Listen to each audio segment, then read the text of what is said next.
watching our continuous coverage on the Prime Minister's road show, which is currently underway, and the convoy is moving towards the Kashi Vishwanath temple, where the road show will culminate. This journey from Mahamana to Mahadeva, 5-kilometer long road show, which will culminate at the Kashi Vishwanath temple, where the Prime Minister is going to offer prayers. And you know, these two things, the start of the journey from Mahamana to the culmination at the Kashi Vishwanath temple, it actually in a way sums up what Kashi, what Varanasi stands for. Our reporters Mohit and Pragya are getting us the latest and every single development related to this road show. In fact, let's first go across to Mohit. Mohit, I'm not sure if you'll be able to hear me. There's a lot happening there as the convoy moves on. More and more people on the streets with cultural performances, rose petals being showered on the Prime Minister, and you know, all of them out there to show their support.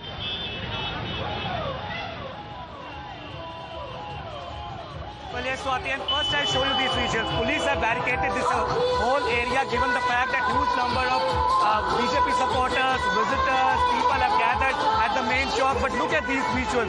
Even after police have barricaded the area, there's a sea of crowd that has come over here to see a glimpse of Prime Minister Narendra Modi. People are sitting on footpath, they're sitting on stairs, they're sitting on shops, they're even sitting on terrace over there just to catch a glimpse of Prime Minister Narendra Modi, and that is why we see that how these are the scenes over here. It's complete celebratory mood just to welcome Prime Minister Narendra Modi. Hamar Kashi, Hamar Modi, as we have been discussing since morning, that people of Kashi connect with Prime Minister Narendra Modi, and that is why we see that they are here to welcome his. Let's talk to people. Sir, कहाँ से हैं? कहाँ से हैं आप? यही बनारस से है। मैं देख रहा हूँ सुबह से यहाँ लोग प्रधानमंत्री का इंतजार कर रहे हैं, और हमार काशी हमार मोदी लिखा हुआ है यहाँ पर। एकदम हमारी काशी हमारे मोदी जी 400 पार इस बार। एक काशी की भाषा में कुछ बोलिए कि प्रधानमंत्री के लिए क्या कहना चाहेंगे, कुछ बताइए। हम यही कहना चाहेंगे कि जो काम हमारे प्रधानमंत्री जी ने कर दिया वो कभी कोई नहीं कर पाएगा। क्या काम किया आखिरकार? काशी का कॉरिडोर एक बड़ा मुद्दा है। ऐसा विकास हमने अपने 80 सालों के विकास में नहीं देखा जो खड़े होकर भी बात कर रहे हैं। प्रधानमंत्री जब सांसद बने थे उससे पहले यहाँ क्या था? पतली गलियाँ थी, क्या था? कुछ नहीं था उस समय। जब से 2014 के बाद बहुत ही विकास हुआ है यहाँ मोदी जी के नेतृत्व। तो अजय राय, हम देख रहे हैं प्रधानमंत्री का माहौल है। अजय राय कहाँ है? अजय राय कहीं है, ये नहीं है। आज के रैली के बाद पूरे पूर्वांचल में मोदी में रहेगा। तो सिर्फ वाराणसी तक इस रोड शो का असर नहीं है, मतलब ये पूरे पूर्वांचल पूरा मोदी में रहेगा इस बार। पूरा मोदी में रहेगा पूरा। There you see, Swati, people over here say it's not just about Varanasi, but whole western UP or eastern UP, I beg your pardon, which will be affected by this rally. And that is why we see people from various parts of Uttar Pradesh and the country have come over here. Look at these visuals, sea of saffron, where every single person has come over here to catch a glimpse of Prime Minister Narendra Modi. Let's talk to a few more people. Sir, कहाँ से आए हैं? हम बनारस है। बनारस से ही है जी। जहाँ हम खड़े इस समय बात कर रहे हैं, लोग कह रहे हैं कि आज से 10 साल पहले यहाँ विकास नहीं था, अब जो है विकास बनारस में दिखता है। बहुत विकास हुआ, बहुत। पहले कुछ नहीं था, अब बहुत ज्यादा है। बहुत ज्यादा देख रहे हैं पटरी सब।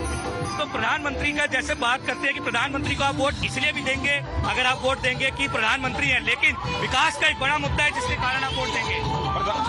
भाजपा को इसलिए वोट देंगे कि पूरे देश के विकास के साथ साथ जो भी योजना है वो जात और पात से, धर्म से ऊपर है। जात पात का मुद्दा होना ही नहीं चाहिए चुनाव में, सिर्फ विकास होना चाहिए। और केवल गरीबी और अमीरी, जो 80 करोड़ जनता को भोजन में दे रहे हैं, उन्हीं को कार्ड, आयुष्मान कार्ड दे रहे हैं, गैस दिए, बिजली कनेक्शन घर घर दिए। वाराणसी में बहुत बदलाव आया, बहुत ज्यादा आया। नहीं आते, अगर ये नहीं आते तो आज 10 साल में हम कहाँ होते आप महसूस कर रहे होंगे। There you heard the people over here, the BJP workers, supporters who live here in a nearby area. They say that the place where I'm reporting from, this Nandi Stupa Chowk, was very congested. Absolutely, Mohit. Since we're talking about the development aspect, you know, it's not just Varanasi, but this entire state of Uttar Pradesh.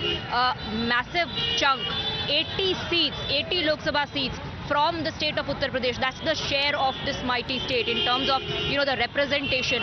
And I want to bring in Pragya here. High-profile netas have contested from this seat from Varanasi. Arvind Kejriwal tried his luck. Ajay Rai has been contesting against Prime Minister Narendra Modi since 2014. Remember, during the last time, there was a buzz that Priyanka Gandhi might make her debut from Varanasi. But Modi Banaras ke aur Banaras Modi ka, that has stayed.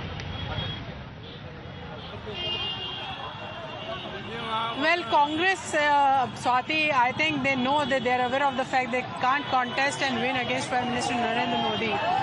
The kind of performance that we had seen in the last election, it has dwindled to 40-50 seats in last election, Lok Sabha election. And despite Priyanka Gandhi being General Secretary and in charge of Uttar Pradesh, Congress did not perform at all. In fact, it has done poorly and way beyond imagination, as many of the Samajwadi Party leaders say, who are in alliance with the Congress right now. But they knew that they won't be contesting, and this is specifically one of the cases that Gandhi family has never contested against Prime Minister Narendra Modi, despite there were, there were voices within the party and outside the party as well that Priyanka Gandhi should contest. And in fact, remember, there was a time when Priyanka Gandhi took a boat ride to woo the Nishad voters as well.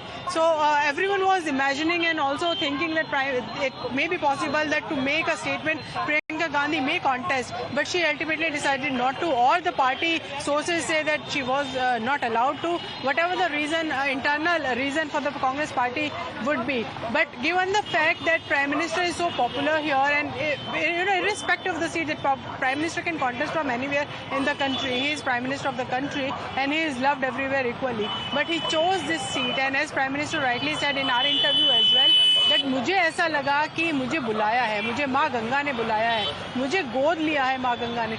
This is the sentiment, that is not just restricted to Uttar Pradesh only. While we understand that Uttar Pradesh is electorally very, very significant, it sends 80 MPs from here, and it is said whoever wins Uttar Pradesh is generally considered to be forming the government in the center. But this sentiment has gone Time around the focus was on the southern states as well. The BJP president Annamalai in Tamil Nadu says that post June 4th, the politics of Tamil Nadu is going to move away from the Dravidian era. That's the claim being made for the southern states by the BJP. So not just Uttar Pradesh, the north belt, but the southern states as well. Stay on with us, Pragya. We have guests as well on the broadcast. Charu Pragya is joining us. She is the national spokesperson of the Bharatiya Janata Party. Charu Pragya, let me begin with you, because Jairam Ramesh has called Prime Minister Narendra Modi the outgoing Prime Minister. We have Yuvraj Pokharna, columnist, Akhilesh Katyar, SP national spokesperson as well. But first, Charu Pragya, please respond. Swati, this is a destination of both Vishwas and Vikas for our Honorable Prime Minister, and that is why Banaras, Kashi is going to make him win again with a thumping majority. And as somebody was just saying on your show, Kashi Modi ji ka hai aur Modi ji Kashi ke hain. He has proved that. Let's make a simple comparison. Less than 250 kilometers away from Varanasi is Rai Bareli. Rai Bareli, which has been ruled by the Nehru Gandhi family for generations. Look at the state in which Rai Bareli is today and see the development that Kashi has witnessed in every possible way, whether it is religious tourism, whether it is ensuring that basic amenities reach the last possible person. Simple infrastructure has been taken care of, and we have an international airport in Kashi, which in fact in 2020 was awarded as one of the best airports. So by leaps and bounds, the politics of both dharma and development has triumphed in Kashi, and it is all thanks to their member of parliament, our Honorable Prime Minister Modi ji. All right, let me take a quick counter from Akhilesh Katyar. Akhilesh Katyar, how do you respond to that? क्या ये जो sentiment हमको वाराणसी में देखने को मिल रहा है, क्या ये पूरे उत्तर प्रदेश का sentiment भी हो सकता है? इस पर क्या कहेंगे? और उससे पहले जो आपके एक रिपोर्टर वहां पे हैं, उन्होंने भी एक बात कही कि आज बात गरीब और अमीर की होनी चाहिए। और अगर जो काशी है, ये तो स्मार्ट सिटी बनती है, मोदी जी वहां से है। अगर स्मार्ट सिटी काशी है तो निश्चित तौर पे काशी की जनता मोदी जी को वोट करेगी। अगर अहमदाबाद के जैसे चारों तरफ औद्योगिकरण हुआ है, उस तरीके का औद्योगिकरण बनारस के आसपास हुआ होगा, तो निश्चित तौर पर बनारस की जनता मोदी जी को वोट करेगी। गंगा साफ हो गई होगी तो जरूर बनारस के लोग मोदी जी को वोट करेंगे। बेरोजगार लोगों को रोजगार मिल गया होगा तो नौजवान भी मोदी जी को वोट करेगा। आज हाल ये है कि बनारस के आसपास कोई 4 कंपनियां भी औद्योगिक बड़ी इंडस्ट्रीज वहां आसपास नहीं आई। बेरोजगारी का बुरा हाल है। सकरी गलियां, बनारस आज भी वैसा ही है जैसे 10 साल पहले था। कोई बहुत बड़ा परिवर्तन बनारस में देखने को नहीं मिलता है। अब आप कुछ भी कहें, जो गरीब अमीर अगर जाती है तो आप ये भी बात मानती होंगी कि इस देश में जो 70% आबादी, जो 70 करोड़ आबादी के पास जितना पैसा है उतना आज 10 फैमिलीज के पास इकट्ठा हो गया है। गरीब और गरीब हुआ है, अमीर और अमीर हुआ है। तो ये जो फर्क है ये भी देश जानता है। मुझे लगता है कि इन मुद्दों पे मतदान होगा और इसका जवाब भारतीय जनता पार्टी को भुगतना होगा। Okay, let me also bring in Mr. Pokharna. Mr. Pokharna, the Samajwadi Party spokesperson says there's been no massive change or transformation as is being claimed by the Bharatiya Janata Party in Varanasi. He of course was taking jibes. It was total sarcasm when he said that if all of that has happened, then the vote definitely will go to Modi, vote definitely will go to BJP. But according to them, no such thing or development has taken place on ground. Your assessment of what we are witnessing today? Swati, I don't lend much credence to what Samajwadi people speak because they are as good as hypocrites of the highest order. And you yourself are on the ground and you're witnessing the Modi tsunami there. And just give me a couple of minutes. From construction of 14 panchayat buildings to 12 cremation grounds, from giving solar rights to benches, from hand pumps to the tap wells to giving clean water, from giving 1,83,000 beneficiaries of PM Mudra Yojana to over 11 lakh Jan Dhan accounts to lakhs and lakhs of gas connections. I mean, PM Modi has toiled for Banaras and he believes in the development and the governance of Vikas and Virasat. So the guy has worked over there. And yes, I have a figure. Over 10 lakh people are now Ayushman card holder. Just imagine their condition, their happiness. How happy they might be when they'll receive treatment from the best of the best hospitals. There are over 13 lakh people who have been provided insurance by the PM under various schemes. So this is the massive development tsunami that Narendra Modi has brought in for the people of Kashi. What are you talking about? I mean, what kind of stuff are these guys inhaling from the dotted India land? Only an election based on Modi and the development governance done by the Modi administration. That's it. No caste, no creed. Okay, quick counter from the Samajwadi Party spokesperson. Please go ahead.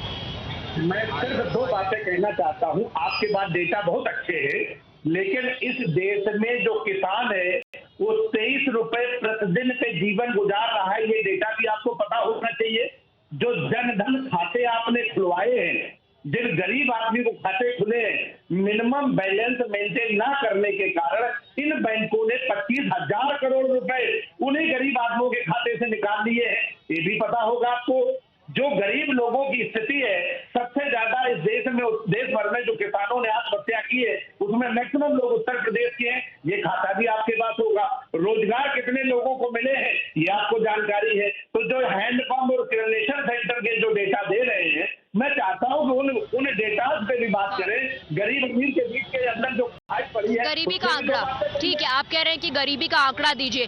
Charu Pragya please respond to it, क्योंकि समाजवादी पार्टी के spokesperson का कहना है कि जनधन में आप पैसे डालने की बजाय पैसे निकाल रहे हैं, गरीब और गरीब हो रहा है। So what development are you talking about? Samajwadi Party के प्रवक्ता को ये नहीं मालूम कि जनधन अकाउंट में 0% बैलेंस चाहिए होता है, 0 बैलेंस चाहिए होता है। लेकिन अगर ये रोजगार की बात करते हैं, मुझे बताइए, विश्व की 5वीं सबसे बड़ी अर्थव्यवस्था के बिना रोजगार मिले हम बन गए थे क्या? या अगर हम पिछले 10 सालों में मोबाइल फोन बनाने वाला दूसरा सबसे बड़ा देश बन गए तो बिना रोजगार दिए बन गए क्या? सड़कें बनती हैं तो क्या रोजगार नहीं मिलता? पीपीएफ अकाउंट खुलते हैं क्या वो रोजगार के बदले में नहीं मिलता? स्टार्टअप नेशन कहलाने लगा है अब हमारा देश, तो क्या वो रोजगार के बिना हो गया? पता नहीं अपने कौन से आंकड़े लेकर आप बैठे रहते हैं। पिछले 10 साल में भारत ने प्रगति देखी है और इसी वजह से बार बार मोदी जी और भारतीय जनता पार्टी चुनकर आते हैं। आप रिजल्ट्स की बात करते हैं ना, मैं आपको याद दिला दूं, आपको आप ही के प्रदेश की जनता ने नकारा है। 14 में, 17 में, 22 में, अब All right. 24 में Charu, please stay on with us. Yes, this political debate will continue. Everybody will assess the situation according to their understanding. But let's take a look at what's happening on ground. Over to you, Mohit.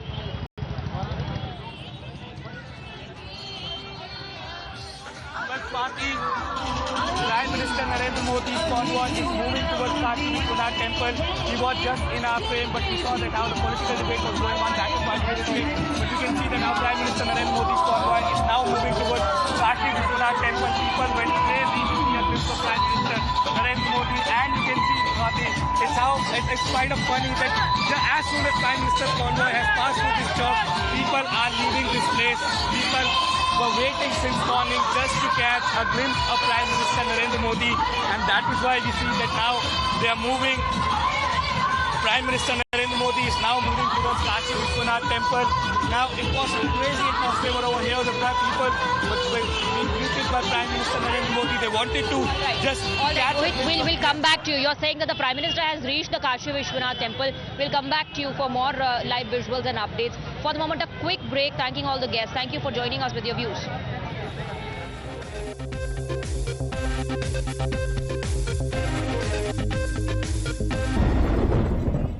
Is here in Kashi, and his roadshow is moving towards the Vishwanath Temple. In fact, the Prime Minister, remember, while speaking to Times Now in their exclusive conversation, spoke about his unique special relationship with Ma Ganga when he said that he now feels that Ma Ganga has adopted him. Ma Ganga ne mujhe god le liya hai. That's what the Prime Minister said. Let's listen to that excerpt.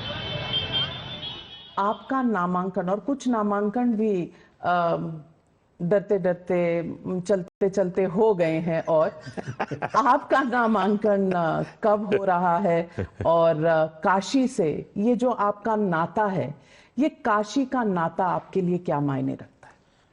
ये आखिरी phase का चुनाव है हमारा काशी का। उत्तर प्रदेश में waste से शुरू होता है, जाते जाते ईस्ट में, तो ये लास्ट फेज में मेरा चुनाव है काशी का। और मेरी पार्टी ने फिर एक बार मुझे काशी का उम्मीदवार बनाने का तय किया है।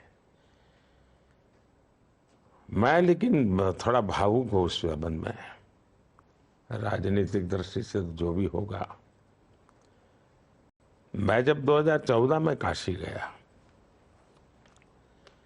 तो नामांकन के बाद, क्योंकि वो लास्ट मोमेंट तय हुआ था मेरा काशी जाना, तो नामांकन के बाद ऐसे ही मीडिया के लोगों ने मुझे पकड़ा, तो मेरे मुंह से ऐसे ही एक भाव निकल गया। और उस दिन आप देखेंगे मेरा वो बिल्कुल, मैं तैयार नहीं था, अचानक ही मुझे पकड़ा था। मैंने कहा देखिए भाई, न मैं यहाँ आया हूँ, न मुझे किसी ने भेजा है, मुझे तो माँ गंगा ने बुलाया है। ऐसा मैंने 2014 में कहा था। लेकिन आज 10 साल के बाद मैं पूरे भावुकता से कह सकता हूँ कि उस समय मैंने कहा था कि माँ गंगा ने मुझे बुलाया है। आज मुझे लगता है कि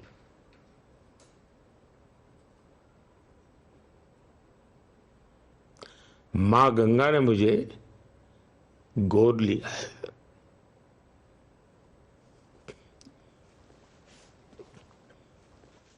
तभी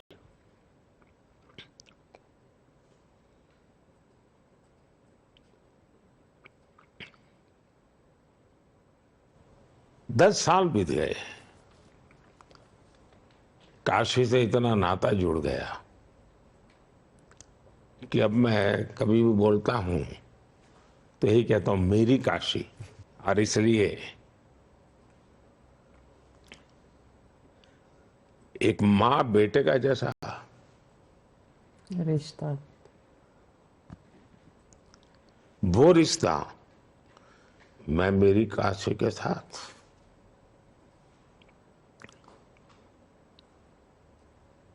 लोकतंत्र है।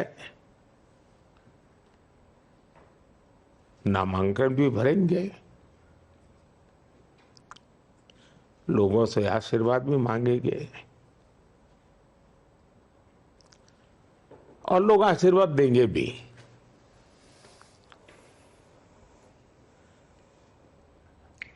लेकिन ये रिश्ता जनप्रतिनिधि वाला नहीं है। ये रिश्ता किसी और ही अनुभूति का है जो मैं फील करता हूं, और इसलिए उम्मीदवार, नामांकन, चुनाव, ये लोकतंत्र की प्रक्रिया है, पूरी करेंगे। पर ये रिश्ता माँ बेटे का। जी। और आपने इसका मतलब सेवा भी माँ के तौर पर ही की है, वो जो काशी में इतना विकास हुआ। एक कर्तव्य होता है जनप्रतिनिधि का, लेकिन मैं अपने आप को कभी भी ये महसूस नहीं किया कि मैं कहाँ गुजरात का, काशी के लोगों ने इतना प्यार दिया, इतना प्यार दिया, मैं कल्पना नहीं कर सकता। नामांकन कब है सर? नामांकन आप कब फाइल कर रहे हैं? मोस्ट प्रोबेबली 13-14 के आसपास चर्चा चल रही है। मेरे और कार्यक्रम बहुत हैं, तो उसमें से वो एडजस्ट करके कुछ निकालेंगे।